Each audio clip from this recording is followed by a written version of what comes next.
The Instructor podcast with Terry Cook, talking with leaders, innovators, experts and game changers about what drives them. Welcome to the Instructor podcast, Green Room edition. This is a show where we take a look at all the latest news and topics as they relate to our industry. And as always, I am your ever wonderful host, Terry Cook, and I'm delighted to be here and even more delighted that you have chosen to listen. But you will be delighted that it's not just me. I am joined by industry legend, used to be a big name, Bob Morton. How are we doing? Let's start that again. Just because Mr. Benstead's not here. I'm marvellous, Terry. As ever, all the better for speaking to you. Excellent. Well, I mean, I will just mention it because he's a regular guest on the Green Room. It's Chris Spencer, but we gave him the month off because he did appear on the last one. He appeared on the Instructor podcast last Sunday talking about all things theory.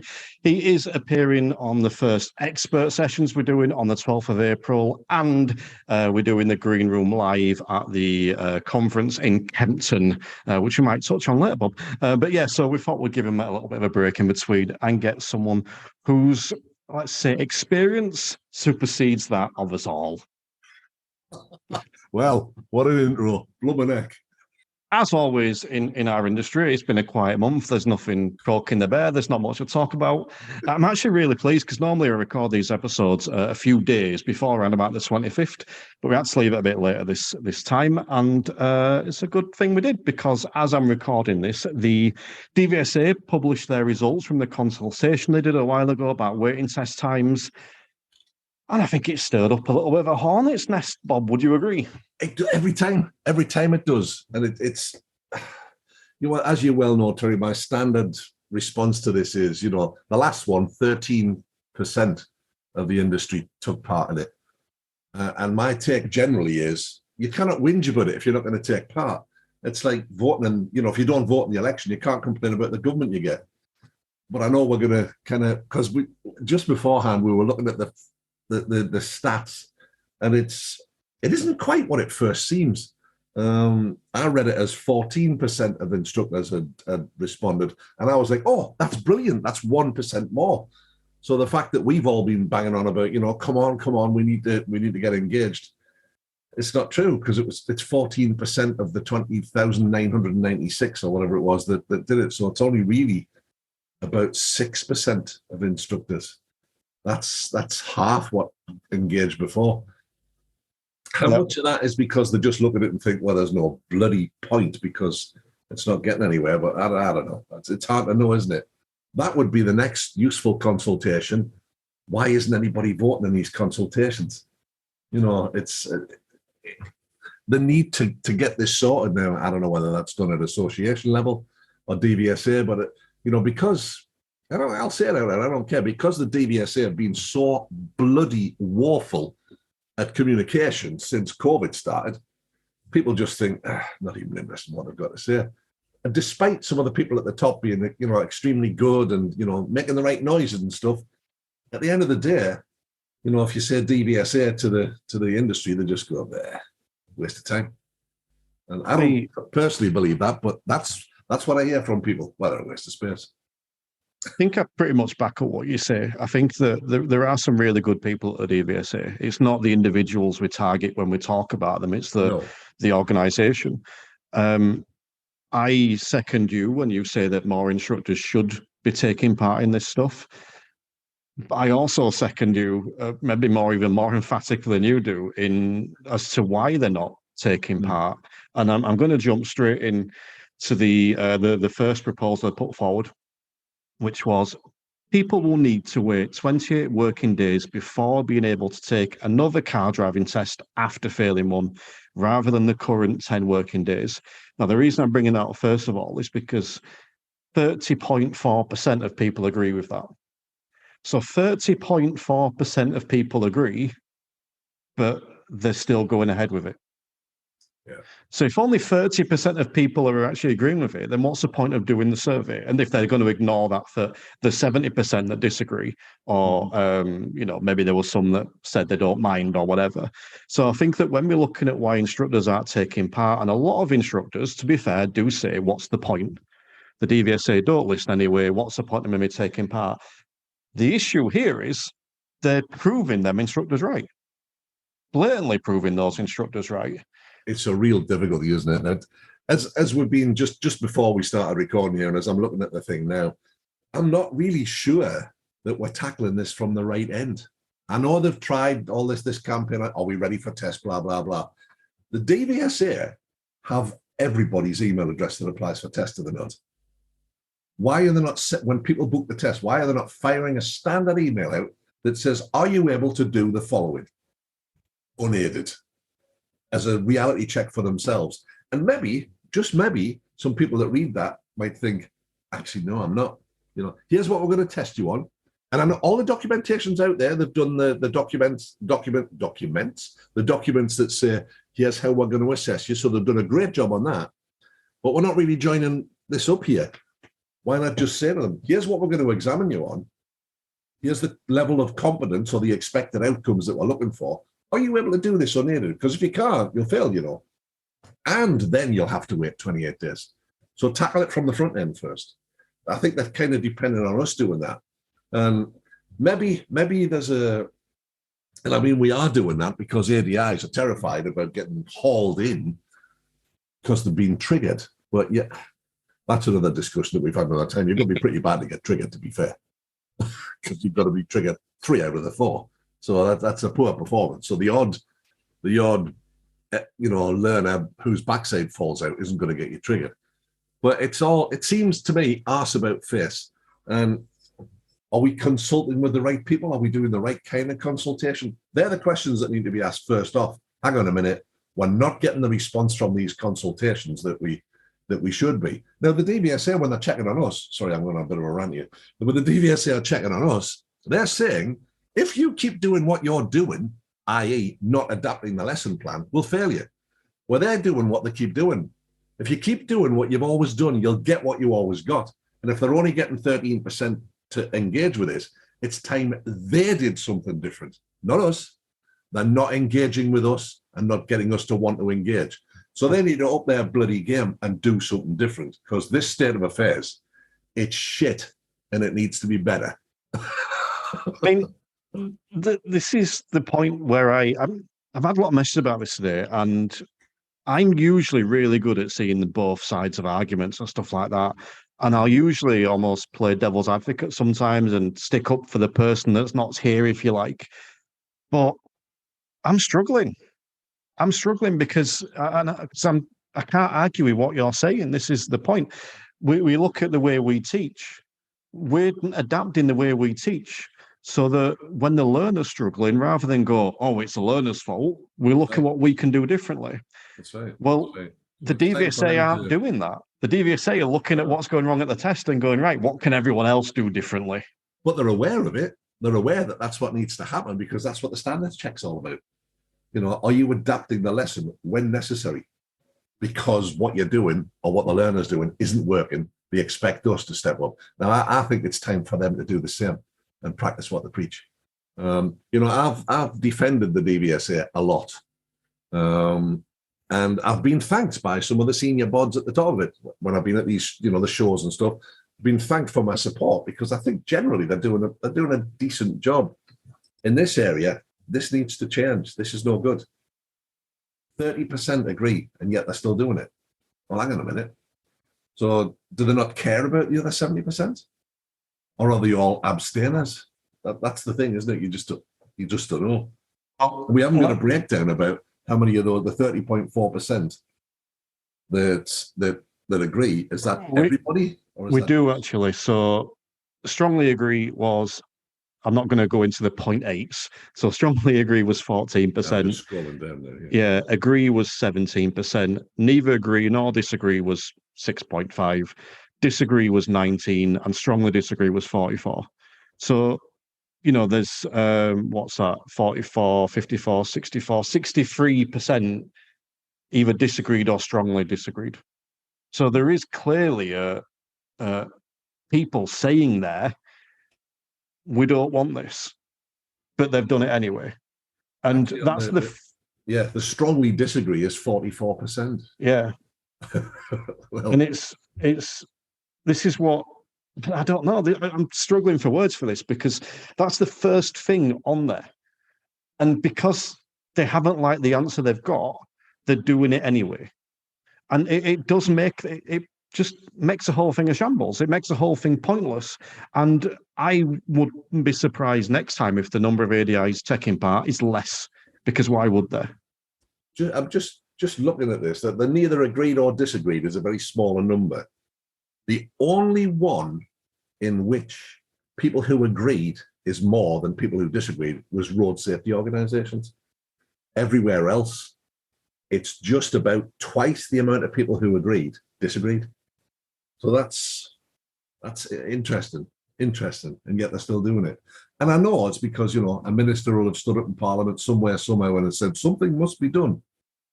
But you can't just keep changing things, that affect people who strongly disagree. It says strongly disagree. So that's. It's the sort of thing where if they want to do it, then do it, but don't ask us about it. If they want his opinion on it, then ask his opinion on it and then make a decision based off that opinion. If it was like a 50-50 that did it, then you'd kind of get it. But I'll tell you what, let's take a slight pause there. We'll come back and we'll dig into some of these a little bit deeper individually, and we'll take a moment to set the table. So do you want to take a moment, Bob, just to tell people where they can find you and what you've got to offer? Oh, right. Well, as ever, my membership package, if you visit clientcenteredlearning.co.uk, you can sign up there. That'll cost you $29.95 a month, and you get access to all of my online stuff.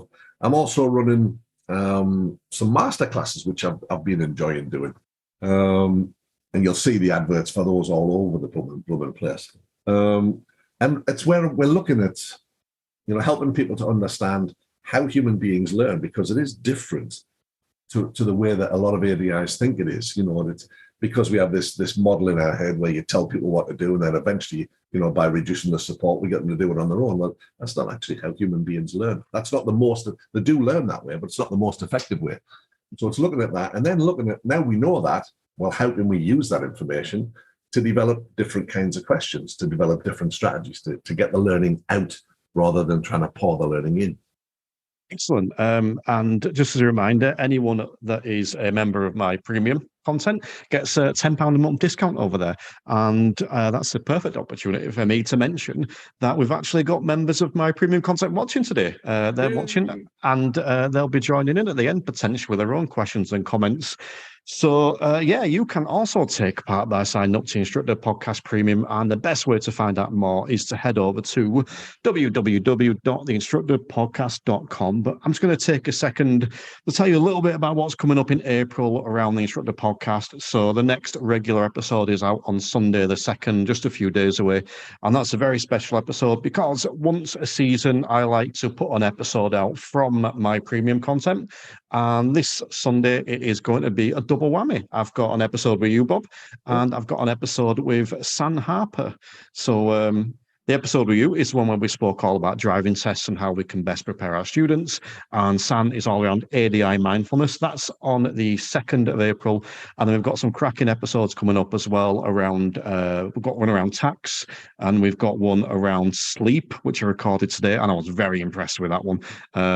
That one will be of great benefit to many people. On the 12th of April, we are releasing our first ever expert session, and that is featuring the current missing man, Chris Benstead, who is doing his expert session on how to teach roundabouts. And that's going to be followed by Q&A as well. That's on April the 12th. And on April the 23rd, Chris is also joining me at the Intelligent Instructor and ADI NJC conference in Kempton to record the Green Room Live. We have been assigned the PDI zone. So we are going to be talking about how can we be the best instructor we can be. And I'm going to mention this because when I messaged Chris about that topic, in typical Chris Benstead style, he replied in only the way only he could, which was, does it matter if we're good? I'm like, I don't know how to respond to that. We'll discuss it on the day. So, plenty of fun stuff coming up. And then just speaking of the Intelligent Instructor conference, you're going to be there, aren't you, Bob? I am indeed. Are we going to go for a beer the night before? We can go for a beer the night before. I don't drink an awful lot at the minute, health issues, but I will definitely have at least one beer with you. Well, I'll have yours. That sounds like a fair swap to me. Just on that note, this I saw the little flurry of activity on social media following the announcement of that, the expert session, teaching of roundabouts. There's people that are getting bent out of shape. Oh, what are we doing that for? What do you bloody need that for? Oh, industry's full of idiots asking stupid questions. This is you just think, if it's no use to you, just scroll past it, let it go, because there's just as many people thinking, oh, I'd love to do that because I was trained on PSTs. And you know what? I don't think I'm as good at that as maybe I could be. And maybe I'll have a little listen to that. And if people go to that and just take one little thing away, then surely it's worthwhile. But if it's not for you, just walk on by. What is wrong with people? Just wind your bloody necks in, man. Jesus, you're making yourselves look like complete and utter arseholes.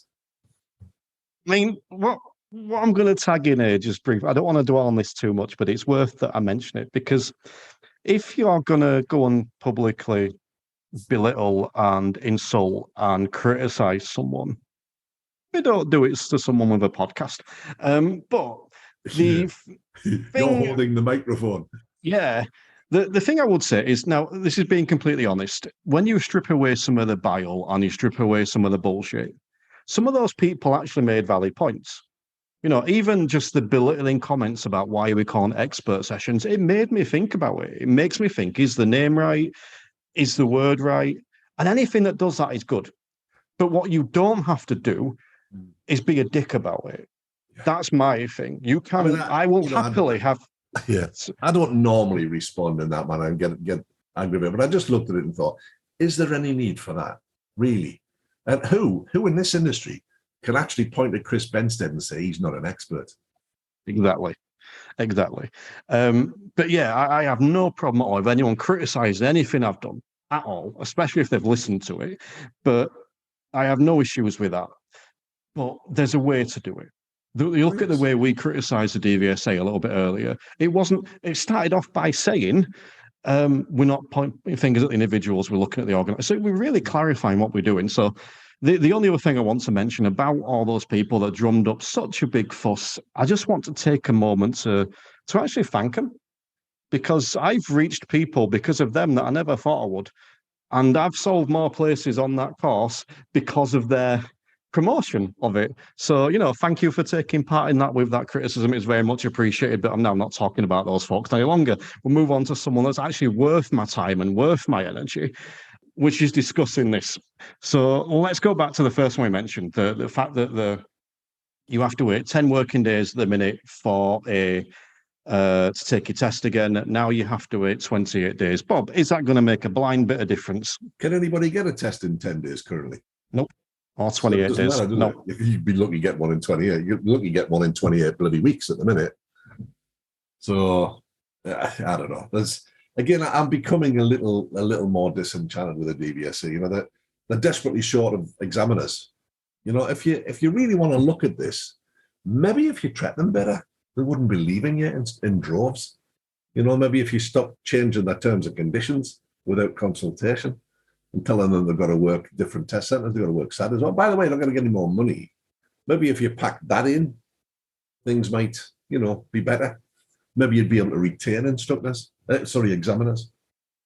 Maybe if you paid them more money, more ADIs would want to become examiners. I know it's a bit radical, but hey, But you can't get a test in that time frame anyway. But I'm assuming that they've been looking forward to a time when maybe you could. I think generally making them wait a little longer, is it going to make them have more lessons the longer wait? I'm not sure it is. They'll just wait longer to sit the test again. Oh, I know where I went wrong. How many times you heard that? I don't need lessons in between. I know where I went wrong. Well, clearly you don't, otherwise you wouldn't have done it. I think the only difference this could make potentially, and again, this is long-term, not short-term, is if people see that before they take the test. So when they can book, so when waiting times do eventually come down, whenever that happens, and a learner's going towards a test and thinking, I might pass this, but then they think, well, if I fail, I'm going to have to wait another 28 days. They could possibly delay that. But at the minute, that's not going to make any difference, because if they fail, they're going to have to wait 6 months. Yeah. So it don't make a blind bit of difference. And just on the actual question, it's like you said about looking after examiners. Well, I think we've spoke before about increasing the price of the test and using that to fund a pay rise for examiners. Absolutely. Why That not? could have been a question on here. Yeah. Would you support the increase of the test by £10 or whatever you want, so we support this and take on more examiners? I'd have been fascinated to see how many of the general public responded to that as agree or disagree. Mm. It would, if the test was more expensive, it would certainly make people think twice, perhaps, about saying, "Oh, well, I'll just have a go and see how I do," because there's still that mentality in learner drivers. Yeah. And I'm sure that the blame for that's going to be leveled at ADIs, but there's only so many times you can have that conversation and say, you do realize you'll fail for that. Do you know why? I mean, I always used to try and put them in the mindset of an examiner. When they ask, would I fail for that? I would always answer. We were always told, weren't we? You shouldn't answer that question. It's always about safe driving. I would say, yeah, you would. Do you know why? Do you know why an examiner would mark you down on that? And explain to them. So, all right, okay. So it's. I don't know, the DVSA have done some great stuff. And, they've released this expected outcomes and levels of competency that they're looking for. But learner drivers haven't got the first idea. And they're not interested in us educating them on that during lesson time.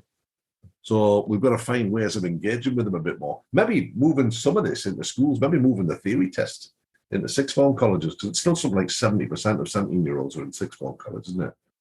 So why not move it to there? See if that would make a difference. We're going to try something different. Maybe they should have to have X number of hours training time, whether that be with school and mum and dad or with an ADI, before they're allowed to put in for another test. Tricky one, that one. That would have been better for me. Rather than pushing it back by 28 days, make it a minimum of 10 hours training. Yeah. And that could then be over a week, or it could be over 3 months or whatever. It don't matter. But I think that, and I don't know how you'd mark that. I suppose the ADI would have to sign it off or approve it or whatever. But I think there's better ways of doing it than that. And if they are thinking long term, then fair enough. But I don't think it's applicable now. Let's move on to the other one around timing, which is the cancellation fees. So people would need to move or cancel their car driving test at least 10 full working days before the appointment to avoid losing their test fee, rather than the current 3 full working days. What are your thoughts on this, Bob? Will it make a difference? I think it's the same argument again, isn't it? Will it matter? Will it make that much difference to them? They'll just wait the time that they're allowed to wait. It doesn't mean they're going to be a different driver by the time they arrive at test. This is the key thing, isn't it? Have they learned from the fail? Maybe this is a thought. It's just going to maybe they should be getting more detailed feedback than they're currently getting. This is why you were marked this way. This is why we see this as unreasonable behavior, and this is why we think you need to be. And maybe they need to grade it a bit more. Maybe they need a different type of marking that allows the person sitting the test to really reflect and think, oh, okay, I do need to make some changes. Because learner drivers don't think that at all, not even one teeny tiny bit.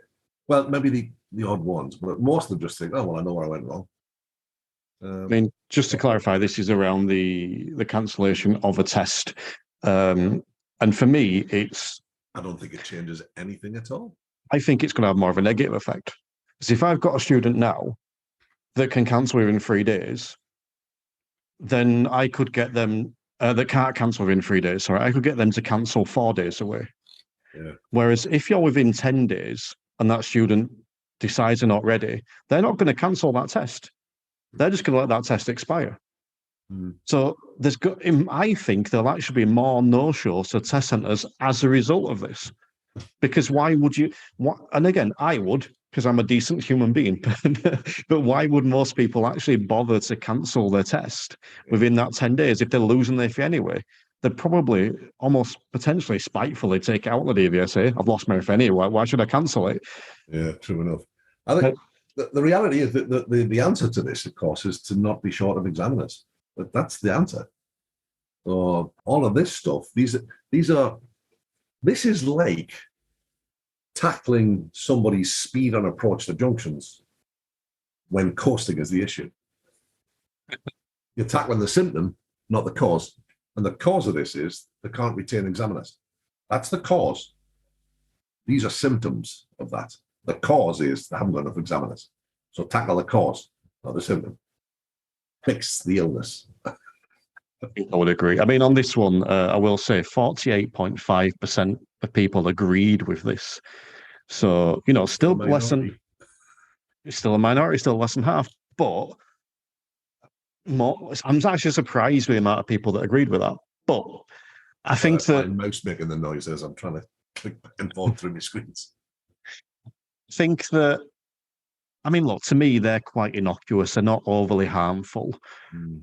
But I don't think they're necessary. I think that's the thing. And I think that, again, you have got people disagreeing and then they're doing it anyway. But let's move on to the next one. Let's have a look at this one, because I think this one is more specific for driving instructors. And I've not seen anything online to this today, actually, but which has surprised me. But yeah. Driving instructors would be legally required to display their approved driving instructor or trainee driving instructor registration certificate in the windscreen of their car when they bring people for driving test. Now, 54.2% of people agreed with this. What are your thoughts on this one, Bob? Well, I would never withhold my ADI badge because I'm happy to be judged on the outcome of my efforts. However, there is currently no law that requires us to do this. The law requires us to have that badge in the window while we're under paid instruction. And they're not being instructed during a test, they're being assessed. So it's a tricky one, isn't it? I'm never one for, wanting legislation to force these issues. What they've got to do is to make a better case for us to do it and then get ADIs to want to do it. But I don't think there's any middle ground here. People are either totally for it or absolutely and utterly against it. It's a Brexit kind of thing. There's no middle ground. And it will require a change to legislation. That's a fairly meaty thing. And I wonder, will there be time to do that during parliamentary time? I doubt it. I doubt it. They're still dealing with the fallout from Brexit. So I doubt there's time for this, because we're a very small part of what they do. I'm not one for enforcement in this way. I think it's a good idea to display a badge, but I don't think you should be forced to do it by law. That's almost a change to our terms and conditions, isn't it? But I suppose they'll point the finger here and say, well, 54% agreed. We got Brexit through with 52. So I don't know. What did surprise me on this one was a number of driving instructors that agreed, because the majority of driving instructors agreed with this. And from what I see online, that's not what I see online. However, as I found out recently, the people that are negative tend to shout an awful lot louder. Yeah, absolutely. For this one, this is one of the ones where I think I voted sort of in the middle. I don't care. Mine goes in. If someone else doesn't want to put theirs in, I'm not fussed. So the fact they're doing it doesn't really bother me. But I completely understand the viewpoint of people who say, well, hang on a minute. No. Why should I? Yeah, and I agree with that. And I think people have a right to that. And we'll actually touch on my thoughts on that on the next point in a minute, because I've got quite a strong opinion on that one, whereas this one I'm nonplussed. But I think that to force someone to give out their data, if that had already been a rule, if that had been in place for 20, 30 years, then that's different. But it's not. You're introducing this. And as you said, they're actually changing legislation. So it's changing our terms and conditions. So whilst I personally don't have a problem with it, I think I concur with you. I understand the people that do. Yeah, absolutely. And I understand them taking a very strong position. It's a civil liberties kind of thing, isn't it? Really. Hang on a minute. This is not what I signed up for. The agreement I signed when I got this license didn't say that. So I think in reality, they can only really enforce that change when you renew your badge. And then you get the choice of whether you sign up to it or not. But it's not helping, is it? They're just going to get people to go on their own cars. ADIs who really forcefully don't believe that should happen, they'll just say, we're not using my car. Exactly. I'm going to go and hire one and use that for a day and write that off instead. Okay, but the one that ties in with that was the next proposition. I'm furiously trying to find the percentages of who agreed and who didn't. Well, I'll tell you for this one in a second because I think this one's fascinating, and I'm going to give my thoughts on this first because I do feel quite strongly about this one. So this one is, we want to know if learner drivers would benefit from having better information about driving instructors and their performance in preparing people to be safe. So this was basically about publishing your pass rate online. I 100% disagree with this. 100%. And there's a whole host of reasons for why I disagree with it. I'm not going to go into all of them because we've only got so many hours in the day. But it's a little bit like the one above, in that you are forcing people to give away their data. But I think the biggest thing for me is that it's giving out the wrong information.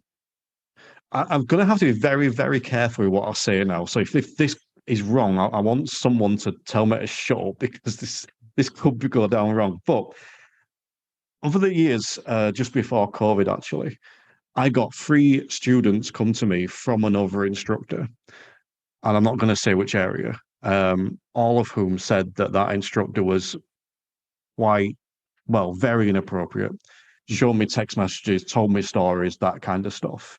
Yeah. I've reported that. I suggested my students reported that. Yeah. But I asked them all why they went with him. And they said that apparently, now only this is apparently, obviously, but apparently he had a high pass rate. So they've gone with an instructor that had a high pass rate, but then behaved in that way. Now, obviously, it shouldn't be one or the other. Yeah. It shouldn't be a choice. Yeah. But this is what I mean. We're looking at the wrong information. We should be looking at what instructors are doing, in my opinion. So if you put that on there and made it optional, so instructors can publish their pass rates, and it was like a live database where you can publish your pass rates, you can talk about what CPD you've done, you can talk about, I attended Bob Morton's course on this, I attended Kevin Tracy Field's confidence course, or whatever it might be. You can go and update like a profile, an online database, and you can talk about, this is who I specialize in. That I like, because it's making it optional. It's not mandatory that you do it. And if I was a learner, I know who I'd be drawn to. It'd be the person that was actually going and filling that stuff out. And actually, do you know what I mean? Yeah.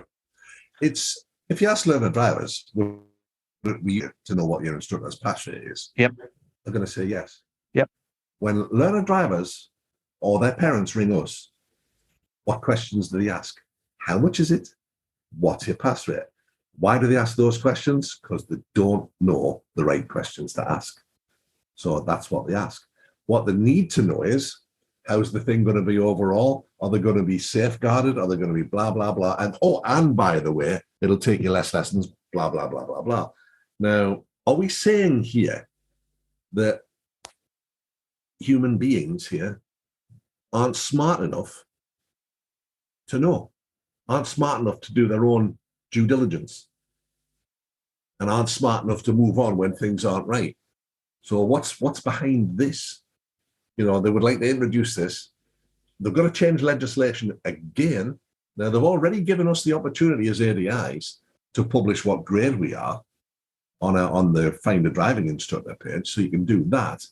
Are they going to add that to their what's this instructor's pass rate? Now, I'm sure I'm not the only instructor who's gone through a lean patch. I once went through a period where I had 19 fails in a row. I was devastated. And it was just, I couldn't work out what the hell was going on. It righted itself. And I went, like we all do, I went back to the old boy who trained me, and I went, oh, look at this, I've had 19 passes, 19 fails in a row. He said, and he's interesting old fellow he was. All right, okay, what was your record before that? What about the 10 tests before that? Well, they all passed. He said, well, why weren't you talking to me then? Oh. He said, it'll pass. And that's when I started, tracking how I was doing. And what I realized was I'd got a bit slack in a couple of areas without really knowing. And examiners were looking at it and thinking, yeah, not keen on that. I eventually approached an examiner and asked him, yours are all just too fast. They're just too fast. It makes us uncomfortable. So, the dual brakes are perhaps being used where with other learners maybe they wouldn't, because they're just carrying too much speed. They're way too confident. And I just slowed everything down. So I don't know an instructor who's not gone through that kind of patch. So what damage could that do to my business if I was publishing that? I was honest about it. I'm going to say, especially if you're doing it over 12 months. Correct. Because you can have a pass rate in theory of 0. You're not getting any custom then, Bob. Well, are the two things tied together so that they're maybe thinking ahead and thinking, well, the one before this, well, they're not going to put the badge in the car. So if they're not going to take the pupils to test, their pass rate's going to be rubbish.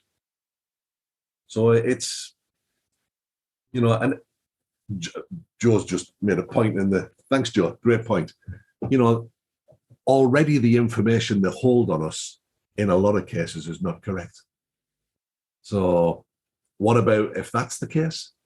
The damage is done. If that's published and it's published incorrectly, the damage is done to your business. So this is a big one, this. And I think our representative organizations, the ADINJC and the NASP and the DIA and the MSA, they need to be on this. And there needs to be a much bigger fuss media. Hang on a second. Let's again, it looks like, and I've always resisted this before, it looks like the DVSA are just trying to blame us for everything. And I'm getting to the point where I'm resisting a bit more now. I'm thinking, well, just a minute here. Just a minute. Get your own house in order first.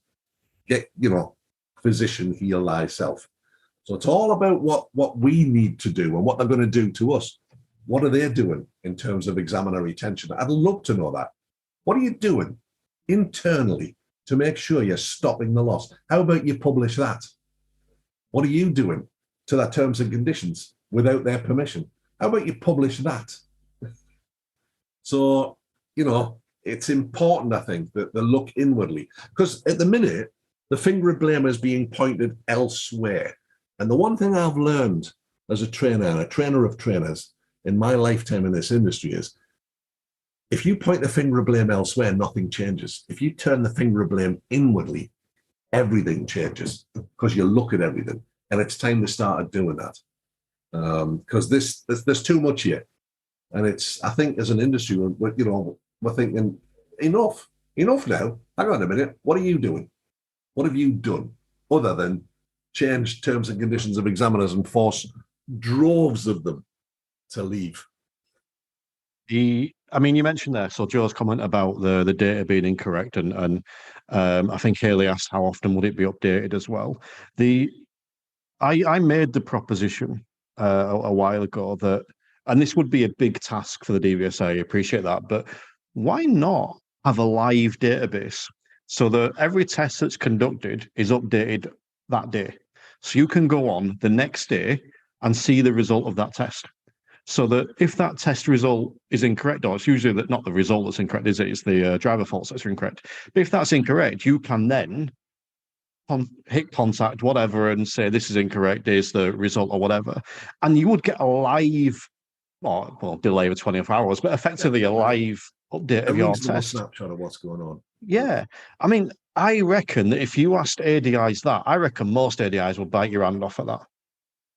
Because that what an awesome resource that would be for us. I think the whole thing that underpins the industry's resistance, and I've not been one who has resisted, but I'm starting to get that way. But I think the industry's response to it is, hang on, this is not fair, hang on a second. We've just had the backside kicked out of us over the last 3 years with COVID and all the nonsense that entailed.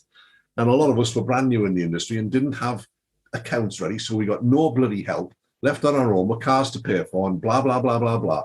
And it just seems to be one damn thing on top of the other. And I think what we needed really was a period where we just, let's just chill. Let's let the dust settle on all this. Now, I know the argument was, well, that was just the date it was meant to happen. Well, if that date was chosen, that date can be changed, surely. Surely somebody somewhere, surely somebody in one of our representative organizations has said, well, hang on a minute, this is not fair. How about this? What about this? What about we do that? But it seems, and I know that's not the case. I know the people who work within the organizations, the DIA and the MSA and the ADINJC and NASP, I know they're working hard, but they're not being listened to. So how do we get them to have more teeth? I don't know. I'm not sure, but this is not really acceptable. I think what would be really useful is if every single ADI in the country wrote to their MP and went, what the hell are you playing at? What the bloody hell is this? How about we hold you to that sort of scrutiny? And if enough of us write to our MPs, because that's where these changes happen, it's not good more than the DVSA. They've got no power over anything. They manage the register. That's what their job is. Ministers have power over what happens here, and MPs. So that's where we need to be tackling. So the likes of NASP and the ADI, NJC and the DIA and the MSA need to short circuit that. Never mind talking to the DVSA. Start talking to Parliament. Start lobbying Parliament. I, for one, would be happy to throw a tenner in a pot that was used to lobby Parliament. That's where the change needs to happen. Ministers have decided. Ministers would like to introduce this. Ministers have decided. Well, let's get in their ribs. I would suggest everyone listening goes and looks specifically at this report. So it doesn't just look at the highlights, doesn't just look at what we're talking about today, because there is more stuff on here. Admittedly, some of the other stuff is nonsense, issuing digital pass certificates. Why do you need a survey on that? I remember talking about that with Chris Benson at the time. It just seems nonsensical. Just do it. We don't need an opinion on that. And clearly, you don't need any opinion from us because you do it anyway. I do want to touch slightly on the associations, as you mentioned there. And I personally have a lot of time for them. Absolutely. They do a great job. I know some of the people in them. I know the hard work they put in, some of it voluntarily. However, what I found interesting, this is why I suggest people actually go and look at the actual numbers and stats on this, is on a lot of these questions, the answers by ADIs and the answers by, quote, an industry representative organisation, which I'm assuming is an association, the answers are very different. So an ADI might be disagreeing, but the representation is agreeing. So the association that's supposed to be representative of the ADIs is putting forward a different opinion. And I think that's really interesting in itself. It is. But another sort of side point on that is that, that's one voice. That organization is one voice. So if an MP gets a letter from that one place, that's just one. But if the MP gets 1,000 letters on the same thing, now what they're going to do is it's something that's called, for those of you who don't know, and for those of you who do, their apologies, but it's a statutory instrument, and that will be debated in Parliament. So what we need to be doing, when that is scheduled to appear in Parliament, en masse, we all need to be writing or emailing our MP and going, oi, what the hell's this? Pack this in. Not happy about this. And if enough people do it, then MPs will start taking notice. You don't have to be rude about it. Just say, well, I'm not happy about this, and this is why my civil liberties are being blah, blah, blah, blah, blah. So the Department of Transport will draft a document called a statutory instrument to make changes to the law. This will be published with an explanatory memorandum which outlines the purpose of the SI and why the change is necessary. So that'll have to go through Parliament if there's enough resistance.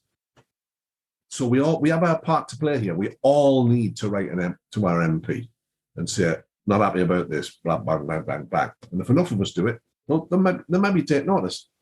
That's what maybe they want. But if we don't do it, we'll never know.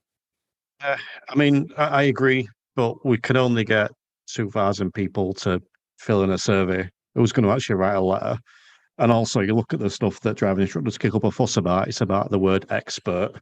I think that when you look at priorities... A great many in the industry just think, the MSA and the DIA and NASP and the AGI NJC, they'll do that. And they will. Of course they will. But they're just one voice. They're just seen as one voice. Well, that's that organisation there. And it doesn't matter that the DIA is representing 20,000 ADIs. They're just seen as one voice. But if those 20,000 ADIs wrote in, and it's not going to take long, dear flunky, I am opposed to this statutory instrument.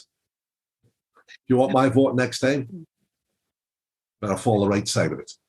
And if enough people do that, it'll scare them into doing something. Because that's what it's all about for these people, getting elected again. That's more important than anything else. I do want to touch just a little bit on something that came out a couple of weeks ago, which was the standards check and the proposal. Again, I'm about to say this, and this just feels stupid after going through this. The proposal, the survey of whether the standards check score should be increased from 30 to 31 to 33. Now, again, I go back to my earliest comment on this show. Is that because that's what they're going to do, whether we agree with it or not, as they did with half the stuff they've said here? Oh, I think so. Or is it a genuine thing? So I think they can do that without an act of parliament. Yeah. Now, is it a good thing? Is it a bad thing? Honestly, I don't think it matters, and I'll tell you why. The way that it is at the moment, I speak to lots and lots of people who got 30 points, and they say to me, oh, I was really close. And my answer is always the same. No, you weren't. You weren't anywhere near. Because if you'd been somewhere near, that examiner would have found those extra points, got you over the line, and said, you need to pay attention to this before I see you again at your next standards check or at your first standards check. Now, the basics of this job is that you and the learner should be able to put a plan together. Now, you're doing that before the examiner gets in now. The examiner then watches you watching this plan unfold and marks you according to what you do or don't do, or say it or don't say it. The first thing they're looking at is, was the trainer aware of the surroundings and the pupil's actions? Well, if you're not spotting what's going on, you're no good at the job. So once you're watching and they see that you're watching, are any interventions by you timely and appropriate? Are you saying the right things? Are you doing the right things? Are you on top of stuff before things happen to keep things safe? Then as a result of that, are you having a conversation with that learner that leads the learner to say, oh yeah, that needs fixing? It's not enough. It used to be enough in the past for you to say, here's the mistake you made. This is why it's a problem. This is what we're going to do next. But now you've got to get the learner to buy into this. And then the learner to agree to a new plan and a new way of, a new goal and a new plan to put it together. And in that way, you're adapting the lesson. If you're good at those things, you will always, always, always pass. If you're not good at those things, you will always fail. It's that simple, because that's the basics of the job. If you're getting that right, then your teaching and learning strategies must be right, because it's the lesson that was required by that pupil on that day at that time. And your lesson planning must be good, because you're having the learner engage in that and you're putting new plans together. So whether it's 31 or 33, if you get those basics right, you'll be over the line. The examiner will find the difference. So I'm not worried about it. I don't think there's an industry that should be. It's about raising standards, is what they're going to say. And yeah, fair enough. There's 2 points on the standards check raise a standard. I mean, technically, yes, it does, but is it going to? No. The thing, my one hope with that, and it is just a hope, obviously, is that it gives instructors that are running that line a bit of a kick up the backside beforehand. Because if you pass your last standards check and you've just got, a couple of marks above the minimum or whatever, and then you see it's gone up, hopefully that would give them people a kick up the backside to go and take more CPD or to just step up the game somehow. I think that would be the one way that it would improve it. But in terms of raising standards by increasing the standards check pass mark by 31 to 33, I mean, that's not going to improve the instructional standards in the industry. It's just not. And if they're trying to do it to give people a kick up the backside to push through, as we said, with getting CPD, whatever, then make CPD mandatory if that's the goal. Yeah. But if you really want to, it's. Joe's made a good point in the chat here. He said they had a meeting, and Blackpool Test Centre has been kept open. They were going to close it because of the pressure on the local MPs. So that's the way forward. If you want things to change or things not to change, you've got to lobby your MPs and get them on side, because that's the only way it'll make any difference. We can make as much noise as we like, but until MPs are listening, nothing changes. I'm pleased for Joe, actually, because I know that was a little bit concerned about that, but I'm glad that's staying open. But I don't get it. I mean, for me, if that's what they're considering doing, then an overhaul will be better. And scrap the AB and make the minimum pass mark 40. If you're going to, we always, or I always, when we were changing things at LDC, when I was director of training there, for a lot of years, we tweaked, chopped, changed a little, add a bit here, take a bit away. And in the end, I sat there and said, do you know what? What we need to do is to sit down and say, if we were inventing this from scratch, is this what we would do? And that's what the DVSA need to do. Never mind where we are now, and get a consultative body together and say, if we were reinventing this, what would we do? What is it that's important? What is it that we need? And properly involve the industry, in a reshaping of the whole thing, because it's not really fit for purpose. Some of the forms that we use, the ADI 21T is about as far from fit for purpose as it's possible to be. It's still a subject-based thing when it's a competence-based test. Ludicrous. Why is that not changed? It's just, why don't you get that right before you start dicking about with something else? I'm going to take this opportunity. So if either of the guys watching, either Joe or Haley, want to jump on, and either can ask myself or Bob a question, or you can make your points heard, you can feel free to do it now. And just while I'm giving those guys the opportunity to unmute and stuff, and if you don't, it's fine, don't worry.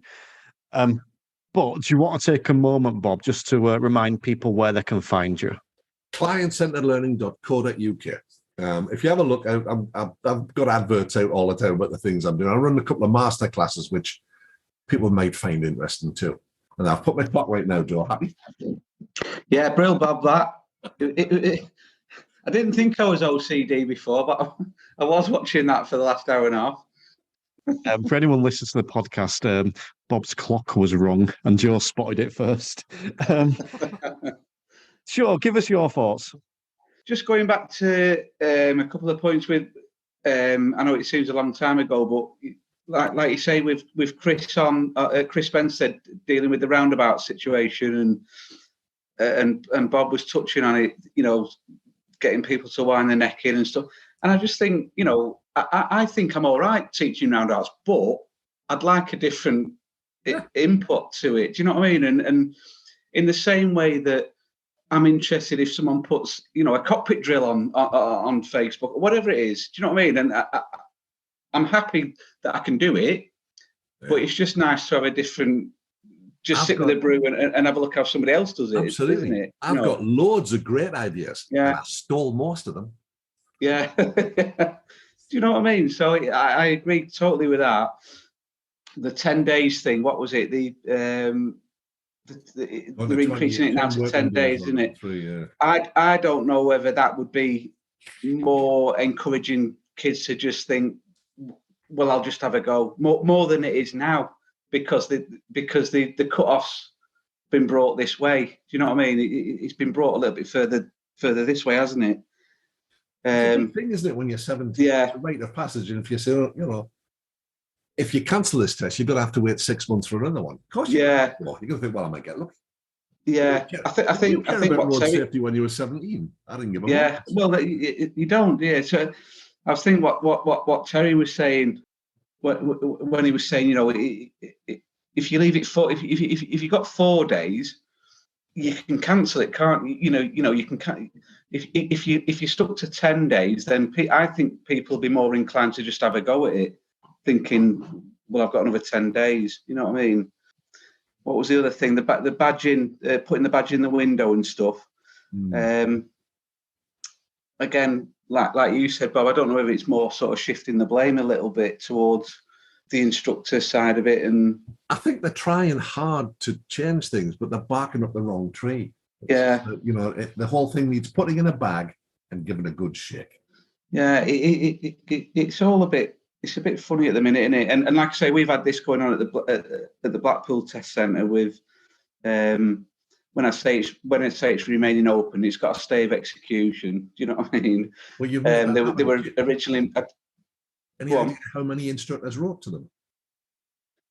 Well, we've got our own sort of local association, and we had our AGM on Monday, not last Monday, Monday before, and it's the busiest I've seen it. And this guy Peter Hearn came, who's managing the whole of the north of England, and the story goes now he's being given the whole of the British Isles. Somebody retiring or whatever they're doing, and he's sort of the number 2 to Loveday Rider now. And he was saying they have a thing in place where the size of the town will determine whether or not they're entitled to a test centre. And he was saying that due to ADIs like lobbying the MPs, they felt a little bit of pressure, and they're keeping it open now, and albeit looking for different premises within the next 12 months. But, at one stage, we're shutting next week, and we're not now. And it's great that. Power to the people. Yeah, exactly. Yeah. So, the point you made about, getting in touch with your MP and stuff, I don't necessarily vote for them, but you can. Yeah. Well, that's right. Sort of, but they don't know that, shake do them up a bit. Yeah. So, and it doesn't. No, it doesn't take a lot to send an email. No, not happy with this.